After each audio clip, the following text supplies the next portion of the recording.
আপনি যদি এখন মারা যান কালকে একদিন হয়ে যাবে, আপনার মোবাইলে গান থাকবে, অবস্থা আপনি মারা যাবেন, মানুষ দেখবে আপনার মোবাইল চেক করে ওইটাতে গান আছে।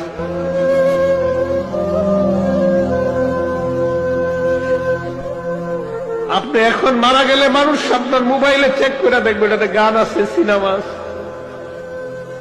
গুনার কারণে না ভয় লাগে, গুনার জন্য না ভয় লাগে। যদি আল্লাহ কয় গুনাহ মাফ করে দিছি, আমি ফরিদুদ্দিন কথার কসম করে কইলাম, আমি এক মুহূর্ত এই দুনিয়াতে না থাকলে আমার কোনো পরোয়া নাই, কোন বিবি বাচ্চা, কোন দুনিয়া, কোন সম্পদ, কোন কিচ্ছুর পরোয়া নাই। আমার আল্লাহ আমারে মাফ করে দি, এখন উঠাই নিলে আমি লাভবাই কথা আদায় কেন।